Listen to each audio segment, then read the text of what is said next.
unsustainable. This is exactly why for so long I assumed it wasn't for me. I mean, I do like to sit from time to time, preferably on a comfortable couch. Besides, life is just too short to settle for less, right? It's meant for living abundantly, to the fullest, and even overflowing. That's exactly what I did. I filled our home until we were bursting at the seams. Now, just in case you're hearing this and thinking, lady, you keep using this word minimalism, but I'm not sure what you mean. Let me explain. Minimalism is the purposeful practice of paring back both our material possessions and commitments in order to create a greater capacity to invest our time and energy in the things that matter most. I had no idea it was possible for real people to implement minimalism in their everyday lives. My preconceived ideas about what minimalism meant kept me from even considering the very thing that in fact I desperately needed. I had spent my entire life living an exact opposite lifestyle, holding on to everything, paring back on nothing. I would need to first meet a real live human, intentionally and joyfully living with less before I could wrap my brain around doing this myself. Thankfully, that's exactly what happened. Finding less.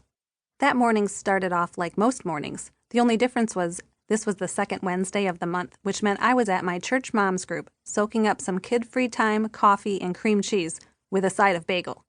This week's speaker was here to share tips for healthy meal planning while, ironically, I stuffed my face with a week's worth of calories. Thankfully, it was a judgment-free zone because I was ravenous. As per usual, I had spent that morning scrambling to get my older two kids out the door for school and my littlest ready for church. There would have been barely enough time to shower, pop my hair into a messy bun loaded with dry shampoo, and down a cup of coffee. I most certainly hadn't had time to eat breakfast. Life back then was one big juggling act. I lived in the land of busy at all times, constantly working to get caught up while tripping over the endless piles of stuff in my very, very cluttered home. I figured clutter and chaos just came with this motherhood gig. The speaker began to share with us how she feeds her family of 7. Yes, that's a grand total of 5 children. I really don't remember much of her talk because of an aside she made partway through. She went from talking about batch chopping veggies to moving her family across the country after one of her parents became ill. She concluded her heartfelt sidestep with the statement, "Thankfully the packing wasn't too difficult because we're minimalists." At that, I dropped both my pen and my jaw and let out an audible gasp. Sitting straight up in my chair, I waited to hear another gasp echo mine. I glanced to the people at my table and then began scanning the room. Had anybody else just heard what I had? My heart started racing, and in that moment, I immediately began to feel lighter. So wait, I thought. You can be a mom and a minimalist? You don't have to keep everything for everybody for all of eternity? She has 5 flipping kids. I have only 3, and I'm drowning here. For the remainder of the meeting, the speaker's voice sounded, in my head at least, a bit like Charlie Brown's teacher. Wah, wah, wah, wah, wah. Frankly, I didn't hear another word. I just sat there, picturing my home without all the clutter. With every passing second, I grew more and more hopeful that maybe, just maybe, I wasn't so bad at adulting after all. Maybe I just had too much crap. Once the meeting closed, I power-walked my way to the back of the room as that speaker poured herself a cup of coffee. Stay calm, Rachelle, I thought. Don't be a weirdo. My internal pep talk had little effect, and I immediately began to bombard her with question after question. How? What? When? For a second, I debated kidnapping her and bringing her home to help me minimize my possessions. But I figured my newly uncluttered home would do me no good if I ended up in prison. Instead, I settled for the online resources she shared with me.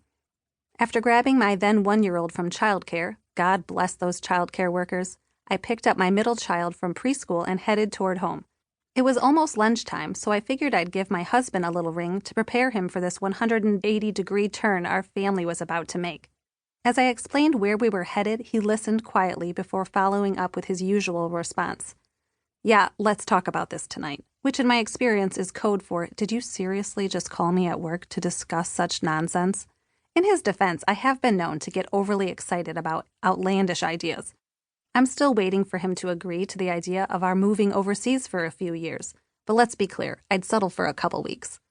Something about this particular outlandish idea was different, though. I could feel it. For the first time, I was hopeful there was a reason that for so long I'd felt an irrational dissatisfaction with my seemingly perfect life.